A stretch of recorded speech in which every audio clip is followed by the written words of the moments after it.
just like to welcome everybody to our 52nd annual AGM meeting. We are holding it at the Legend Golf and Safari Resort, as you can see. That's the theme, from nature, built to last. Folks, never give up.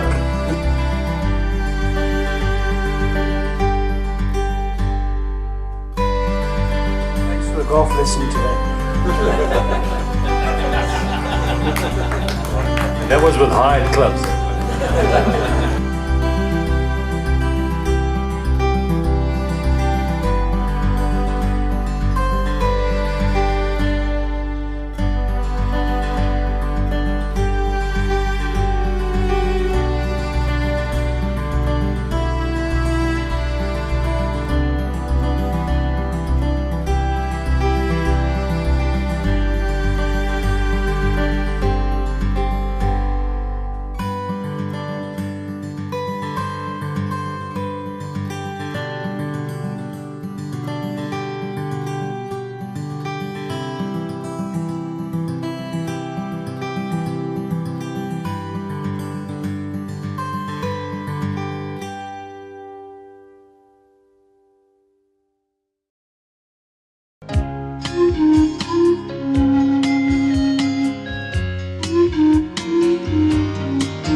Good morning, everybody. One disadvantage with the sound system, most people think hearing me once is enough, but you can hear me 3 times. Okay, welcome to the 52nd Annual General Meeting held on the 1st of May at the Legend Golf and Safari Resort. Last financial year was just under 5 million rand. Last year it was 4.7 million. And our expenses were 4.7, so we have a net income for the year of just under 300,000 rand. Budget for the new year, folks, we've come up with basic assumptions. We'll be able to spend more money. Okay, so it's a pleasure to welcome everybody to the 52nd Annual General Meeting of the Claybrick Association. Sorry? To our guests, thank you for joining us, and we look forward to hearing your insights you will share with us today. But again, we start to force ourselves not to think about 1,000 bricks like we all used to, but to think of a square meter in the wall. And not only a square meter in the wall, but the laid finish cost of a square meter in the wall. I'm going to have a lot more to say this evening, but I think everybody would be in 100% agreement for the excellent, outstanding job that Ut has done. And then in closing, it's our thanks to all our sponsors that we can celebrate and make all these sort of events possible, all the little add-ons that they contribute to. Without our sponsors and our suppliers, we can't operate as an industry. Our new range of adverts converts technical facts about Claybrick into easy-to-understand benefits. We always show beauty of Claybrick and provide our primary market, the architects, with ideas and inspiration. Bricklaying is easy, and the building contractor's handbook are in your delegation pack. The technical guide, training manuals, and paving guides are in production.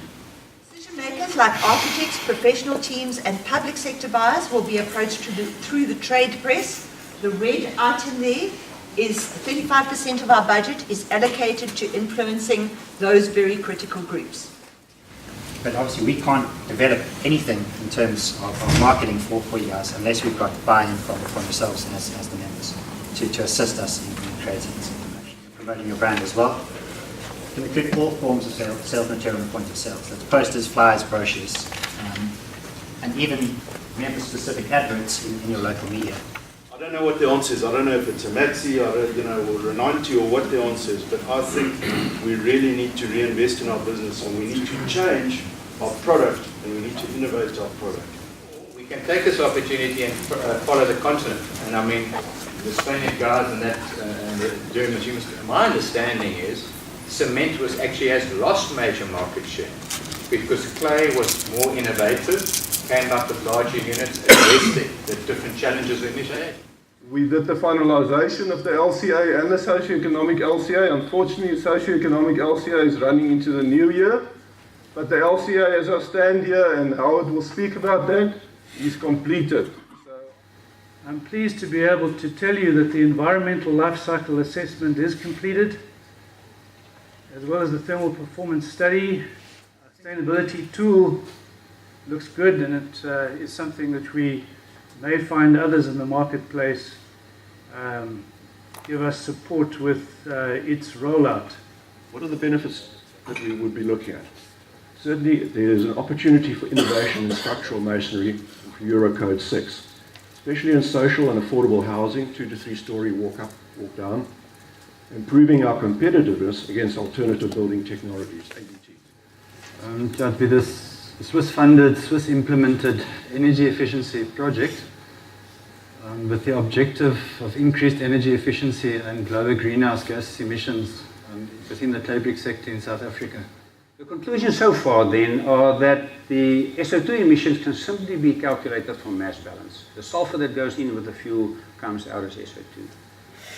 The NOx emissions are considerably lower, and the PM particulate matter emissions are much lower than was previously estimated. So it seems to us that clams are less polluting than generally accepted. How the carbon budgeting process will exactly work is still under design, but some of these policies that fall under it have been implemented or are in the process of being implemented. At the end of the process, the overall end game is that government will measure the actual results of realizing these carbon budgets and use those internally to amend and design new policies, but also to report that internationally. The right brain is this Roy. You know? Right brain, left brain. So the left brainer is the guy with the facts, the figures, the CFOs. So you communicate from there, you go over to the positive, the little red positive, get all the facts, figures, then you come down, you have to come down to the right brain side. The guys at the operation.